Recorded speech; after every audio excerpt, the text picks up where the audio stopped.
Greetings, friends, and it's good to be here for this particular subject.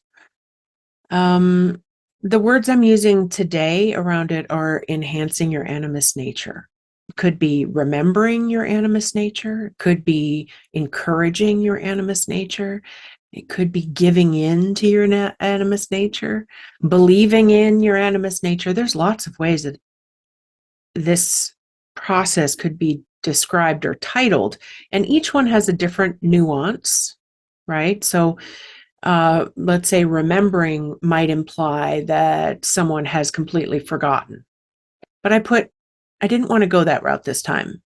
I wanted to focus on enhancing, because wherever we are at in our own personal process of coming home to our animist nature, reclaiming our animist nature, whatever words you want to use that feel relevant to you from a, and that's a growth process, right? It's also a dismantling process. It's also a decolonizing process. It's kind of letting go and bringing back in or reclaiming at the same time. And it's a lifelong, really. And it's not like young people, older people, whatever age we are, when we start or when we give into the process of this thing that we might call enhancing our animist nature or supporting our animist nature, then that's where we're at, right? So someone who's in their 70s and someone who's in their 20s could be in a similar type of place around giving into, well, wait a minute, right? This way I've been taught is not real for me, or it doesn't suit me, or I need to let some stuff go, and also acknowledge and claim the ways that I, quote, am. Because for a lot of us, these animist ways, and I'll get into that a bit in a minute, are often degraded or discounted or made fun of or discouraged, either mildly or very strongly. There's religious trauma around it for people who've grown up in a religious environment. So it's multifaceted. It's also beautiful because it's like a coming home to things that we've always known, especially, what being a child, and then we had to kind of grow out of it, but we didn't. And so here we are at whatever age saying, I knew it, that's what's real for me. Okay, so a couple general but kind of more specific areas of our consciousness and physical world that might be considered animist. So animist, from animism is a way that people talk about it, and animist, that comes from the word anima, which is that there is a spirit in everything. Now, you might not like the word spirit. That might be too woo-woo or religious or something for you. You can use whatever. There's a life force in everything, right? There's even to some people, it might be even a personality or an energy. There's different ways of describing it. Some form of their own sentience, being sentient. Now, one thing that we have to remember as humans is that we are not the deciders about who is sentient and who is not. We've placed ourselves in that role. We decide. What do we know, right? We've been stripped down to not much knowledge on purpose to keep certain other humans have wanted to keep other humans in the dark, so to speak, about a lot of things and dependent. So there's a physical world. We're all connected. We're all also made of very similar things scientifically, right? The same elements, the same things.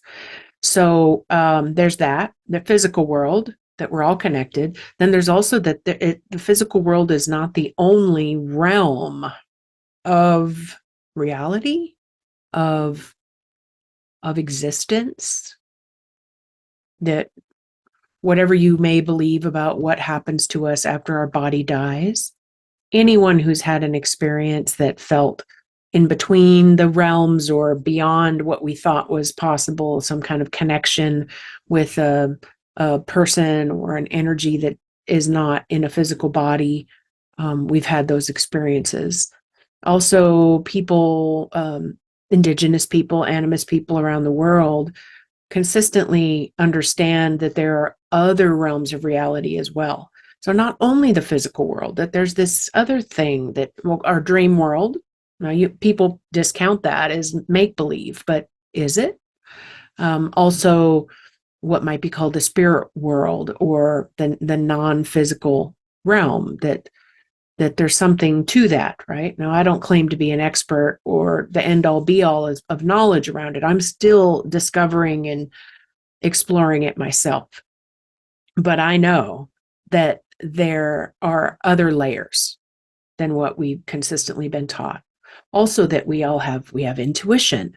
We can activate and be in and come out of trance states, which can open our consciousness to in very interesting ways where other kinds of knowledge can come through. That we're all connected in the physical world where we can perceive or sense other beings other than humans. Anyone who has gotten to know a dog or a cat knows that, right? They don't have to speak English for us to understand sometimes that they want something, that they have their own way of being. But all the animals, the trees, the plants, how is it that some people can hear plants, right? That plants talk to them and tell them what they can be used for. That's well understood. But also elements like water, air, storms, even things like sometimes sicknesses, that they have their own energy. Fire, of course, earth itself as a being, but also the different types of earth, stone, sand, clay, all of these different size particulates that they can and do in their own way, even if we don't understand it. They have their own way about them. And they're very, very old, right? Way older than us. So those are just a few. And a few examples of what might be considered an aspect of animism or animist ways.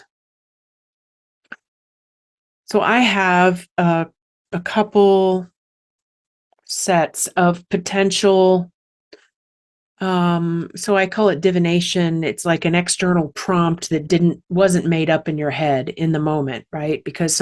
And then I'm going to play a piece of sound of drumming that can activate your mind or your brain waves more specifically in a certain way to drop the brain speed, the way that our brain waves go down lower and lower until much more closely to where we are when we dream. And that's also more of the place where we could be accessible to what other energies like star beings or different dimensional shifts, that kind of stuff, to see what comes to you or see what you perceive or what senses wake up. It can be lots of different ways. So I have two different aspects of prompts. That one is some animals and the other are some elements. These are just ideas. I'm going to read through the ones that I picked out from the two different decks. And when you hear the names of the elements and the animals, notice if any of them you feel like you are saying, ooh, I like them, or oh, I'd love to connect with blank.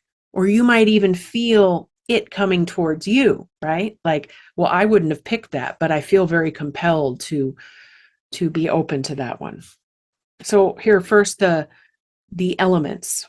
Air, but also a version of air. Often air we discount or don't notice when it's still. When we notice it is when it's wind or a breeze, right? So air is a little tricky because we have to breathe it. It's the one that if we have the least amount of time, we're done, right? If we don't have air. But we kind of take it for granted unless there's wind and then we notice. Also water in its different forms. It can come in a gas, It can come in liquid and it can become solid. So it's a shapeshifter, water, and we are made significantly of water. The earth is made of water. So we definitely have connections with water. Also fire. Fire is pretty important. Heat, got to have heat. Also our own heart, the consistent beating, the consistent electricity, energy that moves in our body, that we are part of that. And then earth in all of its forms, from the highest mountain peaks to the smallest molecule of dirt or mud or something. Also in here is storm, because storms are interesting energies. They swoop in, they change things a lot, and then they leave things kind of refreshed. So just notice out of those 5, if there's 1 or 2 that feel more close or curious to you. And if not, that's okay. But just to notice. And then here are 4 animals of different realms: water, land, and air. And see, when you hear the names of the animals, if you have a reaction of ooh or anything like that. And if not, that's okay. But just notice your physical sensations when you hear the words. The first one is hummingbird.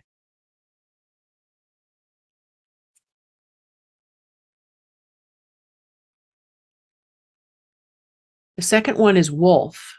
Now, okay, wolf, and there's another one in here that's a big kind of strong one. Yes, there's a reason to be cautious, and a wolf has gotten a really bad reputation by colonizing energies, right? They don't like wolves, but wolves are a lot like us, and they're amazing beings. So give it the benefit of the doubt if there's any fear reaction. So the second one is wolf. The third one, whale, any of the whales. And the fourth is bear, any of the different types of bear. Now, and don't underestimate hummingbird. They're small, but they are mighty, and they are very territorial, and they can really go at it with each other. So they, in their own tiny realm, they're like warrior beings in their tiny realm. And they're pollinators too, so they do quite a bit for us and everyone else. So there's the elements and there's the 4 animals. You don't have to pick just one of the animals. You could even be curious about the relationship of the 4, if they're kind of around you or all present, or maybe other animals, right? This is an opportunity to let down the rigidness of, I have to do this right, and I have to be good at it, and it has to go a certain way. I think the best thing for your animist nature is to enhance it, is to just let expectations kind of relax a bit and fall back a bit. And then for your intention, I would offer, what aspect of you and your relationship with your animist nature, where are you at with that? How can you enhance or deepen your relationship with the other realms, the other beings of this beautiful earth and beyond, but also just the relationship with you in the web of life, that you are included? Because a lot of times we're taught that we are outside of the web of life as humans. Maybe you'll notice some things that you need to set down or question and say, is that true? Do I think that? That's good if you come across those things. And then other things you just know for yourself.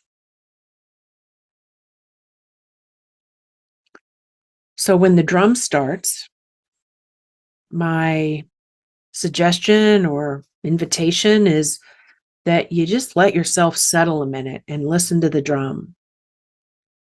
And you focus on your breath. Find yourself a comfortable position.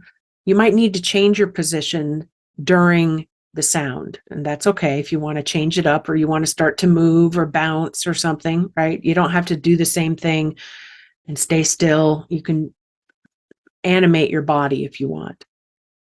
And so focus on your breath and really notice your breath coming in and going out. You might yawn, you might not. You might just might have things going in your mind about things you have to remember. And maybe with your breath, you could just breathe out those details just a bit. And then at a certain time, whenever that is, you might start to feel, okay, just a bit more settled. Where then you kind of think, okay, yeah, why am I here? What am I here for? Oh yeah, enhancing my animist nature, huh? And then if you have a question, maybe one of these allies, that one of the elements or animals, does anyone have a message for me or that can help me connect more deeply with that part of myself? You might see something, you might hear something, even words, possibly. You might perceive a sensation of some sort. You might have a memory of something. All of a sudden, you might remember something from when you were a kid. It's possible. You might also have some things that feel like thoughts. It's all good, right? You might have a sense of nothing, quote, nothing. And if so, just breathe and relax and feel the web of life. So there's no way to do this wrong. So that's something to remember. If a voice in your head starts wondering that, just tell it, no, there's no way to screw this up. So just relax. And the amount of time for the drum is between 12 and 14 minutes of linear time. But I imagine that once you start to just settle into it, maybe close your eyes, might be helpful. If you have earbuds, that can be helpful. If you don't, then just listen through the air. If you have to find your earbuds, maybe pause it so you can do that.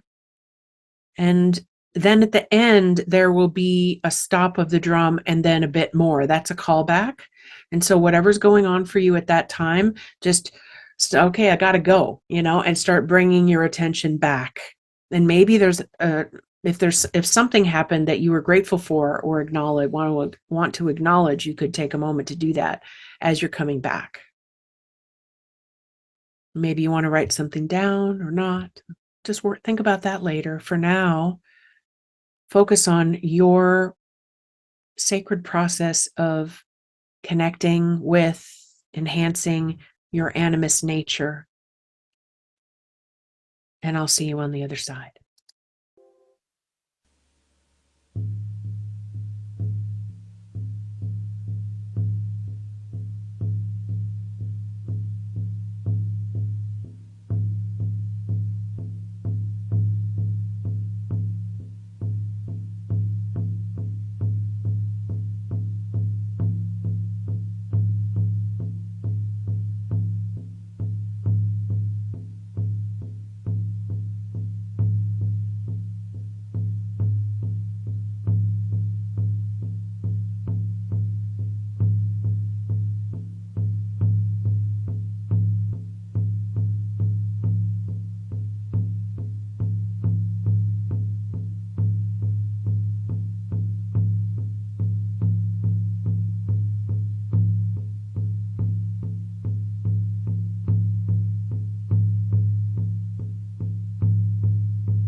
Quiet for the sound. Notice what you notice in your body,